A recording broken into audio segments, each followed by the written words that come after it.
Central jail Parappana ಅಗ್ರಹಾರದಲ್ಲಿ ರಾಜಾತಿಥ್ಯ ಕೇಸಿನ ವಿಡಿಯೋ ವೈರಲ್ ಬೆನ್ನಲ್ಲೇ ದೃಶ್ಯದಲ್ಲಿ ಇದ್ದವರ ಶಿಫ್ಟ್ಗೆ ಸಿದ್ಧತೆ ನಡೆದಿದೆ. ಆರಂಭಿಕ ಹಂತದಲ್ಲಿ ಬೇರೆ ಜೈಲುಗಳಿಗೆ ಶಿಫ್ಟ್ ಮಾಡಲು ಸಿದ್ಧತೆ.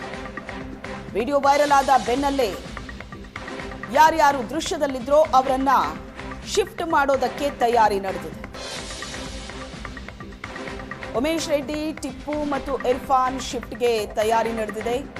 ಕಾರಾಗೃಹ ಡಿಐಜಿ ದಿವ್ಯಶ್ರೀ ಅವರಿಂದ ಜಿಲ್ಲಾ ಜೈಲರ್ಸ್ಗೆ ಪತ್ರ ಹೋಗಿದೆ.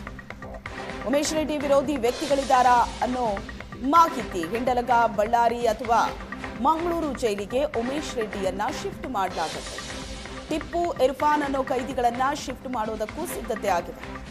ಶಂಕಿತ ಉಗ್ರ ಶಕೀಲ್, ತರುಣ್ ರಾಜ್ ಶಿಫ್ಟ್ ಆಗೋ ಸಾಧ್ಯತೆ ಇದೆ. ಉಮೇಶ್ ರೆಡ್ಡಿ, ತರುಣ್, ಶಕೀಲ್ನ ಪೊಲೀಸರು ವಿಚಾರಣೆ ಮಾಡಿದ್ರು.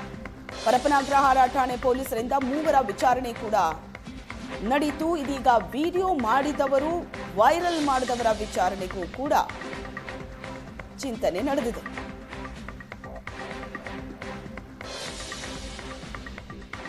ವಿಡಿಯೋದಲ್ಲಿದ್ದವರನ್ನ ಬೇರೆ ಕಡೆ ಶಿಫ್ಟ್ ಮಾಡೋದಕ್ಕೆ ತಯಾರಿ ನಡೀತಾ ಇದೆ.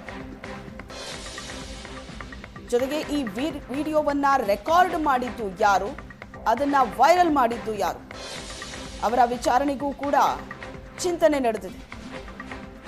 ಈ ದೃಶ್ಯ ಬಹಳಷ್ಟು ಸದ್ದು ಮಾಡಿದಂತಹ ದೃಶ್ಯ ಇದು. ಜೈಲಿನ ಒಳಗಡೆ ಯಾವ ರೀತಿ ಇವರುಗಳಿಗೆ ರಾಜಾತಿಥ್ಯ ಸಿಗ್ತಾ ಇದೆ. ಒಬ್ಬ ಉಗ್ರ ಕೈಯಲ್ಲಿ ಮೊಬೈಲ್ ಹಿಡಿದು ಜೈಲಲ್ಲಿ ಕೂತಿರುವಂತಹ ದೃಶ್ಯ ಕೂಡ ನೋಡ್ತಾ ಇದೆ. ಹೊರಗಡೆ ಇದ್ರೂ ಇಷ್ಟು ಸೌಲಭ್ಯ ಸಿಗ್ತಾ ಇರಲಿಲ್ಲ, ಅಷ್ಟು ಸೌಲಭ್ಯ ಸೆಂಟ್ರಲ್ ಜೈಲಿನ ಒಳಗಡೆ ಈ ನಟೋರಿಯಸ್ಗಳಿಗೆ ಸಿಗ್ತಾ ಇದ್ದಂತಹ ವಿಡಿಯೋ ಬಹಳ ಜೋರಾಗಿ ಸದ್ದು ಮಾಡಿತ್ತು.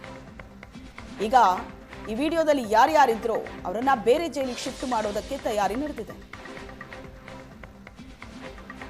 ಪರಪ್ಪನ ಅಗ್ರಹಾರ ಜೈಲಿನಲ್ಲಿ ಈ ರೀತಿ ರಾಜಾತಿಥ್ಯ ಪ್ರಕರಣ, ಜೈಲಿನ ಒಳಗಡೆ ರೆಸಾರ್ಟ್ನ ರೀತಿ ಲೈಫ್ ಸ್ಟೈಲು ಆಗಾಗ ಸದ್ದು ಮಾಡ್ತಾನೆ ಇರುತ್ತೆ.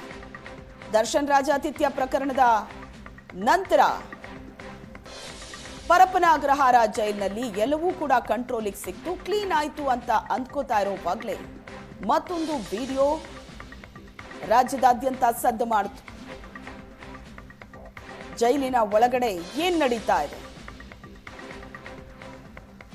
ಪರಪ್ಪನ ಅಗ್ರಹಾರ ಜೈಲಿನ ಸುತ್ತ ಇರೋರು ನೆಟ್ವರ್ಕ್ ಸಿಗ್ತಾ ಇಲ್ಲ, ಯಾಕಂದ್ರೆ ಜೈಲಿದೆ, ಜಾಮರ್ ಹಾಕಿದ್ದಾರೆ ಅಂತ ಪರದಾಡ್ತಿದ್ದಾರೆ. ಆದ್ರೆ ಜೈಲಿನ ಒಳಗಡೆ ಇರೋ ಕೈದಿಗಳು ಮಾತ್ರ ಆರಾಮಾಗಿ ಮೊಬೈಲ್ ಅನ್ನ ಆಪರೇಟ್ ಮಾಡ್ತಾರೆ. ಬೆಂಗಳೂರು ಸೆಂಟ್ರಲ್ ಜೈಲಲ್ಲಿ ಮೇಜರ್ ಸರ್ಜರಿಗೆ ನಡೆದಿರುವಂತಹ ತಯಾರಿ. ಪರಪ್ಪನ ಅಗ್ರಹಾರ ಇನ್ಸ್ಪೆಕ್ಟರ್ ನೇತೃತ್ವದಲ್ಲಿ ಕಾರ್ಯಾಚರಣೆ ನಡೆದಿದೆ. 5 ವರ್ಷಕ್ಕಿಂತ ಮೇಲ್ಪಟ್ಟ ಅಧಿಕಾರಿ, ಸಿಬ್ಬಂದಿ ವರ್ಗದ ಶಿಫ್ಟ್ಗೆ ಸಿದ್ಧತೆ ಆಗಿದೆ. ಇನ್ನೆರಡು ದಿನದಲ್ಲಿ ಲಿಸ್ಟ್ ಅನ್ನ ಸಿದ್ಧಪಡಿಸಿ ಮುಂದಿನ ಕ್ರಮ ತೆಗೆದುಕೊಳ್ಳುವ ಸಾಧ್ಯತೆ. ಶಂಕಿತ ಉಗ್ರರ ಸೆಲ್ಗಳನ್ನ ತಡಕಾಡಿ ಹೇಳಿಕೆ ದಾಖಲು ಮಾಡಿಕೊಳ್ಳಲಾಗುತ್ತೆ. ಎಲ್ಲಾ ಬಾರಕ್ ಇನ್ಚಾರ್ಜ್ ಜೈಲರ್ಗಳ ಹೇಳಿಕೆ ಕೂಡ ದಾಖಲು ಮಾಡಿಕೊಳ್ಳಲಾಗಿದೆ. ವಿಡಿಯೋ ವೈರಲ್ ಆದ ಬೆನ್ನಲ್ಲೇ ಸಾಕಷ್ಟು ಸದ್ದು ಮಾಡಿತು. ವಿಪಕ್ಷ ಸರ್ಕಾರದ ವಿರುದ್ಧ ಮುಗಿಬಿತ್ತು. ಸರ್ಕಾರ ಕೂಡ ಈ ವಿಚಾರವನ್ನ ಗಂಭೀರವಾಗಿ ತೆಗೆದುಕೊಂಡು ಸ್ವತಃ ಗೃಹ ಸಚಿವರೇ ಅಖಾಡಕ್ಕಿಳಿದಿದ್ರು. ಈಗ ಜೈಲಿನ ಒಳಗಡೆ ಮತ್ತೊಂದು ಸುತ್ತಿನ ಕ್ಲೀನ್ ಅಪ್ ನಡೀತಾ ಇದೆ.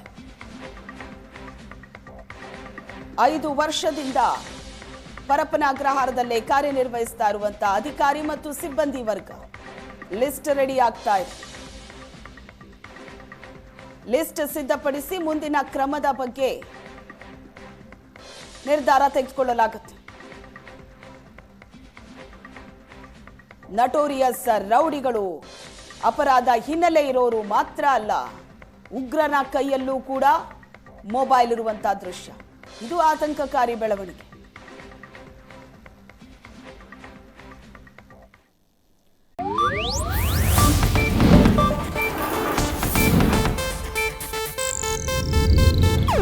ಇದು ಏಷ್ಯಾನೆಟ್ ನ್ಯೂಸ್ ನೆಟ್ವರ್ಕ್ ಪ್ರಸ್ತುತಿ.